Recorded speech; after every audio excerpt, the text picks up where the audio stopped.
So my name is Paola Jimenez. I'm the Immigration and International Student Advisor here in LSPU. My colleague Sasha Emerson is the International Student Advisor.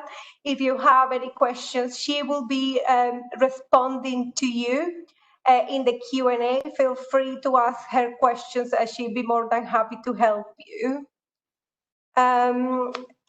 Okay, so where can you find us? So we are based in the Student Life Center, in the Admissions and Recruitment Center.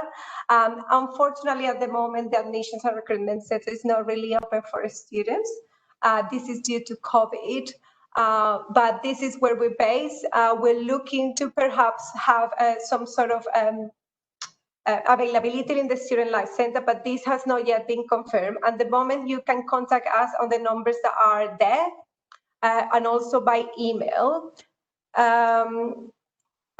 We're offering appointments on Teams, Skype, or we can also give you a call. How can we help? Where can we see the poll? I just want to double check. All right, so from everyone who is here, the majority is in the UK and some of you are from overseas, some of you have no answer. Okay, so anyway, I will give you the information related that it will suit your needs, depending on when you are. How can we help? Well, just to give you a little bit of background from me. 13 years, I arrived in the UK 13 years ago on the 20th of September. I was on your side of the room. I arrived in the UK and I have probably the same feelings that you may have if you recently moved to a new country and a culture. So you may feel that British people are a little bit weird. Well, let's be honest, they are a little bit weird, you know. It's the only country where they love to queue. Some of you may want to go on holiday during your vacation periods. We can support you in applying for Schengen visas. Some of you may not be able to complete your course within the validity of the visa, so we're here to support you in the process to extend your Tier 4 visa.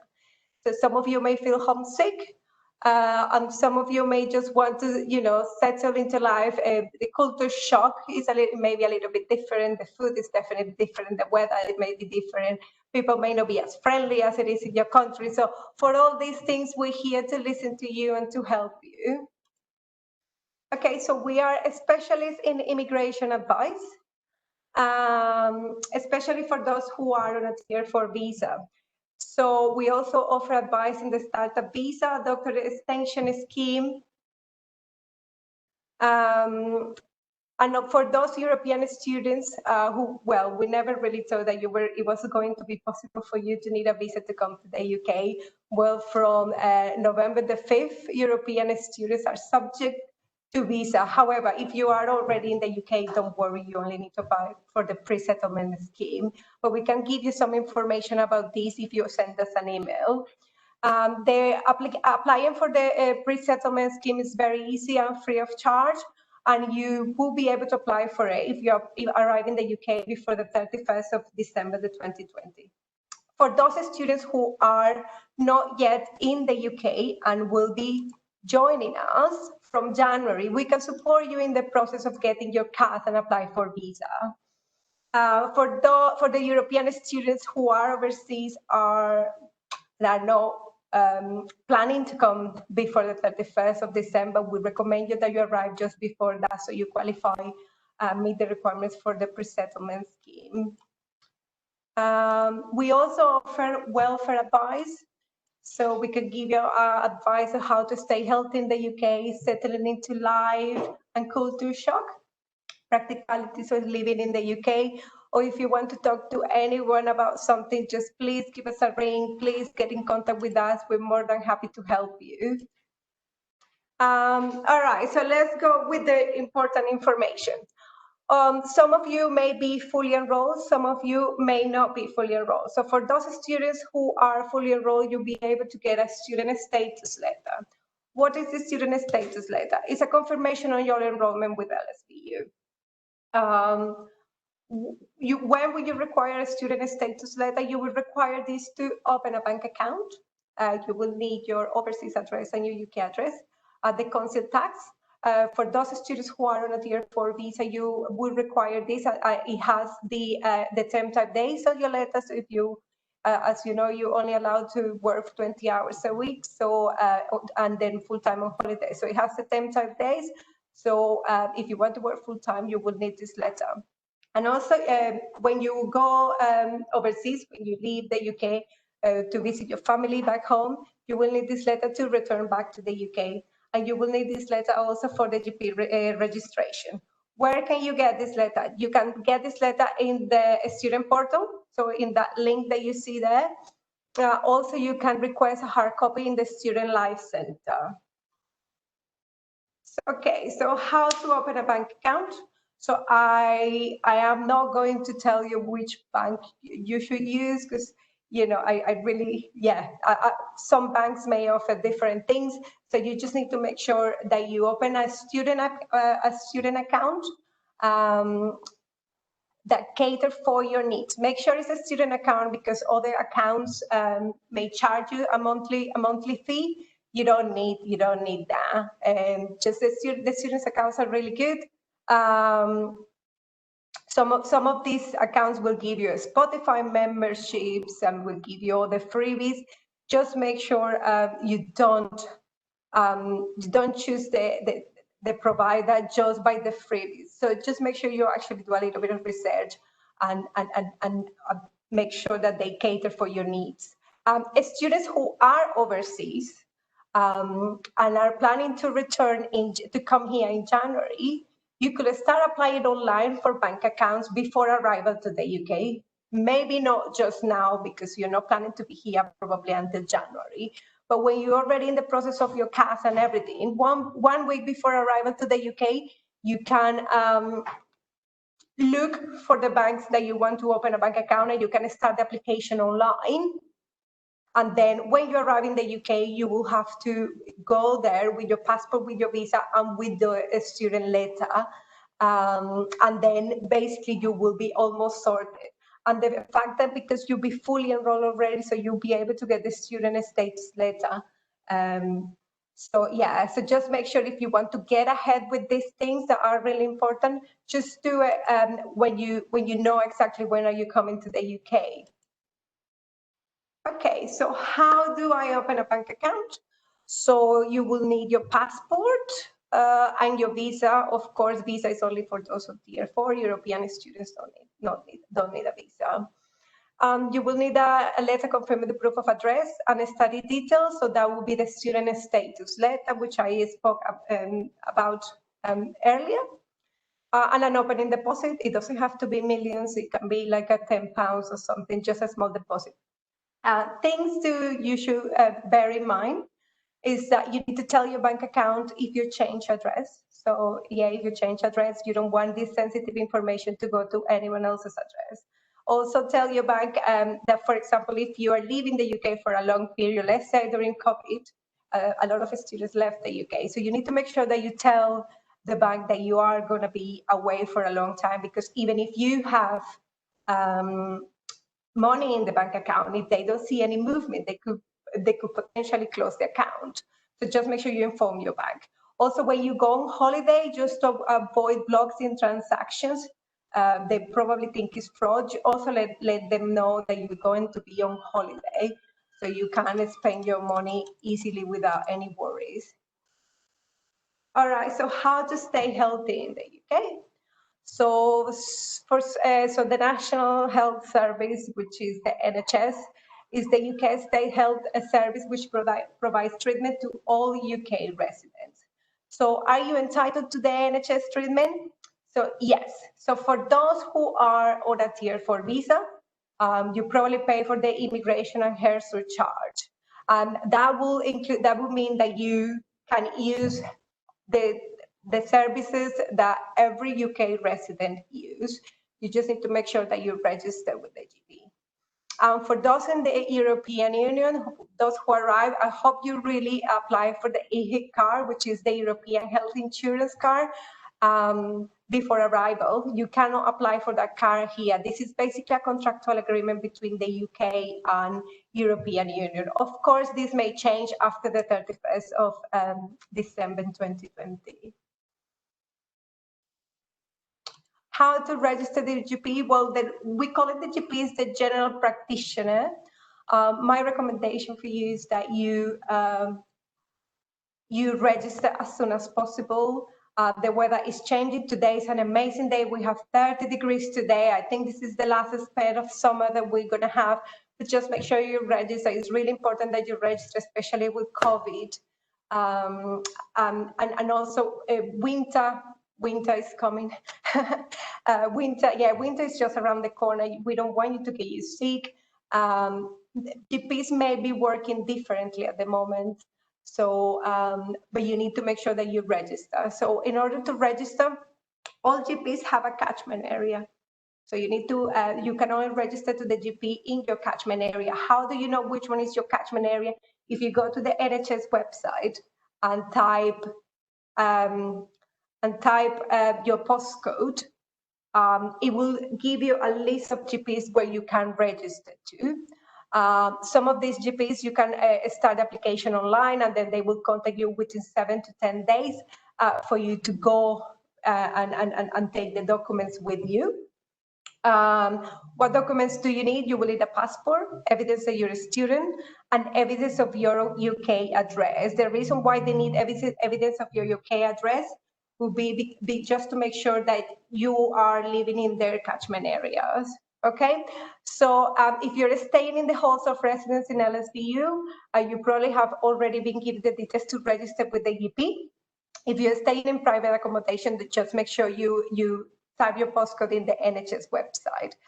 Just to let you know, dentists, eye calls and prescriptions are not included in your NHS, and most English nationals are required to pay for this service. So other medical advice, so you can go to Boots.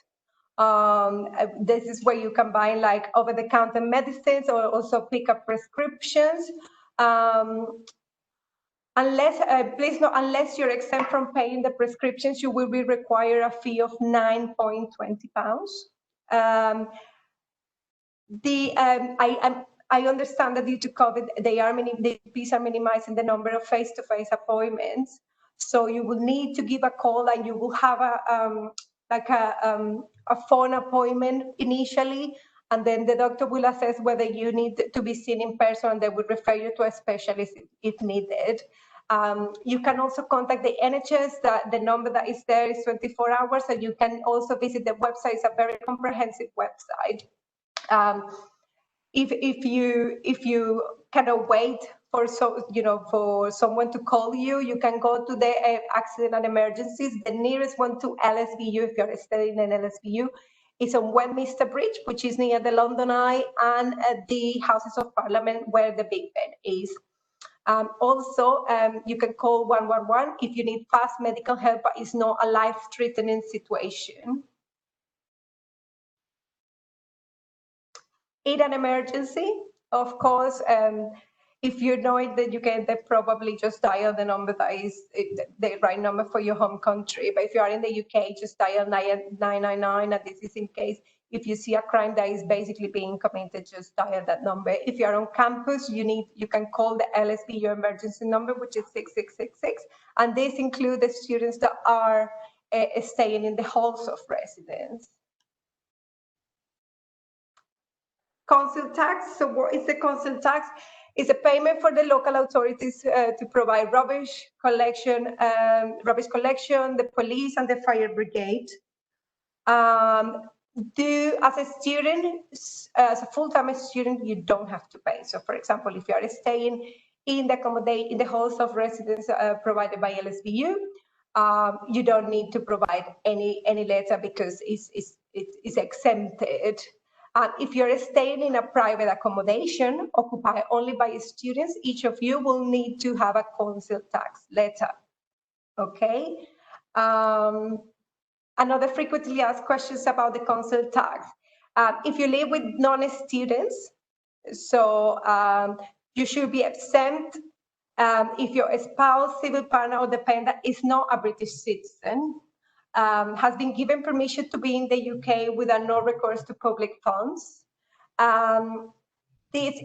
It covers almost all spouses, civil partner, and dependents who come to join an international student in the UK. You will not be exempt if you live with someone who is an EA national, Swiss national, or a family member of an EA national who is exercising the right of free of movement in the UK, or is a British citizen, or is settled in the UK on an indefinite leave to remain. So, for example, if you live with people in your household, they're not students, they are British citizens, or they are European nationals that are not full-time students, so they are working, the house will be liable to pay a fee. However, as a full-time student, you can only you need to request the letter, and you'll be exempt from paying part of that fee, but the household will be liable for the payment. If you live with adults who are not students, there will be a bill. You cannot be held jointly to pay the bill. National insurance number, some of you may be really interested in this one. So if you want to work in the UK, you will need to apply for a national insurance number. So what is the NINO? Is the unique personal number which is used to record your tax contributions. How can you apply for the national insurance number? You will need to apply for NINO on arrival to the UK, of course, by calling that number. You will be asked some sort of questions. Make sure you have your passport and visa handy. Of course, that's for tier 4. And European students also will need to apply for this. They will only need the passport, and you will be given an appointment to the nearest job center. Some of the student support that you can get. If you can go to the Student Life Center, this is where all the fun stuff for students happen, really. You can find the fees and bursaries. So if you have any questions about your tuition fee, or if you want to be paid by installments, someone there will be able to help you. Then employability and careers, if your course have a placement, or if you just want to improve your CV, we have dedicated team of people there to help you. Skill for learning, so they do workshops about referencing, Excel, and essay writing. They're based in the library, actually. The mental health and well-being. So we noticed there is an increase in mental health issues with international students. We just want to make sure that you are aware that we have these services available for you and that you use them. And also the accommodation. If, for example, you haven't found accommodation and you want to stay with the accommodation team, you can find the team in the Student Life Center. Okay, so getting around the UK. All right, well, UK, I'm going to start with London. So, of course, the London Underground is the fastest way for you to travel in London, but it's the most expensive. So if you use it, you must ensure that you tap your Oyster contact or contactless card when you enter and leave the station. If it in the station does not have barriers, as you may be fined. Students overseas will be able to, after you fully enroll into your course, you'll be able to apply for the Oyster card prior to your arrival. However, just make sure that you have a UK address, as these cards cannot be sent overseas. For those living far from the university, it will be cheaper if you buy the weekly or monthly card. For those living in walking distance from the university, perhaps it's easier and cheaper just to use a pay-as-you-go. However, we're really close to the Thames and the landmarks, so if you want to go for a walk to discover the area and our LSBU, it would be really nice also. The London Overground, so you can apply for a student Oyster card, which give you 30% less in fares. Also, you can, as I say, you can pay with your contactless card. So if you have one of your credit cards that is contactless, you can also pay with it. So if you don't, if you use it as pay as you go, there is a daily cap which is £7. But again, if you live far or if you're gonna use it a lot, I think it's better to buy it weekly. For me, the bus is the cheapest and most scenic way to travel in London. You will notice how close tube stations are, and also you will see the real London. Some of you may not be may not want to be in closed spaces surrounded by people due to COVID. So this is probably the best option for you if you can, or you can just walk if you want to. So this is the, of course, the cheapest. You need to touch in on the bus. You don't need to touch out. The Oyster, you can pay by Oyster or contactless card, and it's the same fare, which is £1.50. And the Mayor of London just released the Hooper. So the Hooper give you free, so a fare, so basically unlimited journeys for £1.50. And this is if you do the journeys within 1 hour. Okay, the UK rail network. So this is also really good. So you can apply for this rail network card, and with this one you get like really cheap train tickets. Train tickets are really not cheap. They are quite expensive. So as a full-time student, or if you are between 16 and 25 years old, you can apply for this card. It gives you 1/3 of the rail travel, and you can, if you book early, it will be really cheap. So if you are over 25, but you are a full-time student, you can still apply for it. All right, the buddy scheme, some of you may have received an email about requesting a buddy. So these are students. So we basically recruit the students who were in the same position as you. And we basically recruit them to help you settle in life into the UK, so they can help you with social events, questions and concerns, and also settling into life. Of course, they cannot answer you questions that are academic questions or immigration questions. For those questions, you need to contact us. Please stay in touch. So those are our contact details. You can join our Facebook page. Also in my LSBU, we have a lot of relevant information. Our email address is there. I'm almost finished here. I really hope you enjoyed this presentation and you find it useful. We want you to enjoy your time in the UK, and I understand the times are a little bit different at the moment. And your experience may not be the same, but we are doing our best to make you feel welcome, and also to create, to make you feel welcome, to make you feel like an LSBU student. So please, if you have any questions for us, if you have any feedback to give us, please just send us an email to the email address here, international.advice@lsbu.ac.uk. So LSBU enable to study hard and get good grades, but we also want you to make the most of your time in the UK.